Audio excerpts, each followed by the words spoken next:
Donc là, clairement, on est censé, s'inspirer de cette assiette pour composer son assiette cétogène. Alors je vous pose sérieusement la question, qu'est-ce que vous voyez au travers de cette assiette? Que vous ayez de l'expérience en cétogène ou pas encore, eh bien je vais vous le dire, je vais pas laisser le suspense s'installer plus que ça.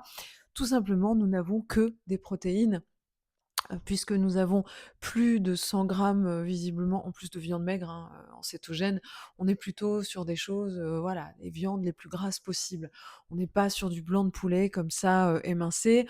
On a 3 bouts de saumon qui se battent en duel. Sachez aussi une chose, c'est que les poissons gras ne sont gras qu'à hauteur de 5 de leur composition totale. On n'est pas sur, du 20 comme peut l'être par exemple du bœuf.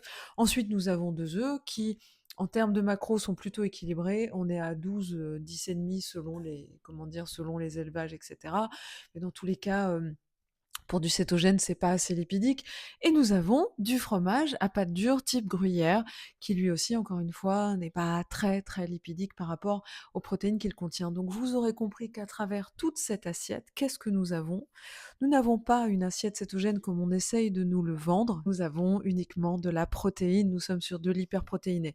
Vous remarquerez que je n'ai pas évoqué l'avocat. Tout simplement parce que l'avocat est surreprésenté dans le monde cétogène. C'est un désastre écologique. Ce sont des lipides polyinsaturés qui ne sont pas stables dans l'organisme et donc dans ma méthode, je vous invite à ne pas en consommer, trop fréquemment. En tout cas, pas plus de 2 fois par semaine, mais dans tous les cas, ce ne doit pas être l'avocat qui doit être la seule source de lipides de votre assiette.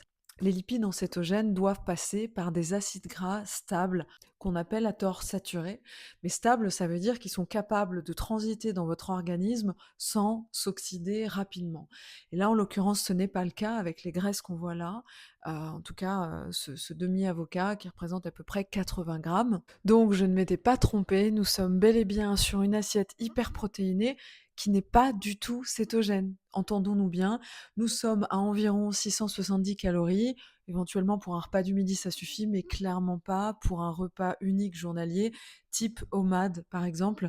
Nous avons 65 grammes de protéines, 42 de lipides et 6 de glucides. Donc voilà, clairement, les représentations d'assiettes qu'on vous fait de ce type-là ne sont absolument pas cétogènes.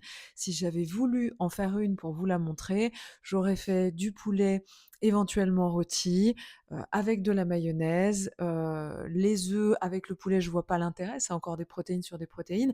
J'aurais choisi pour le coup, pas du tout ce type de fromage, mais plutôt un type Caprice des Anges, Boursin, des fromages qui sont à quasiment 500 fois plus de lipides que de protéines et l'avocat, je n'y ai pas recours systématiquement, clairement.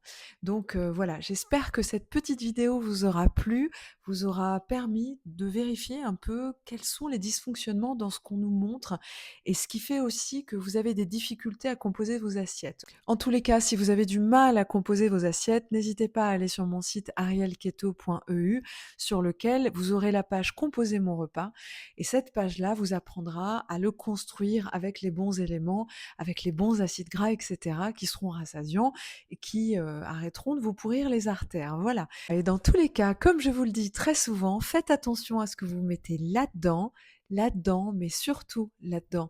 L'alimentation, c'est pas une religion.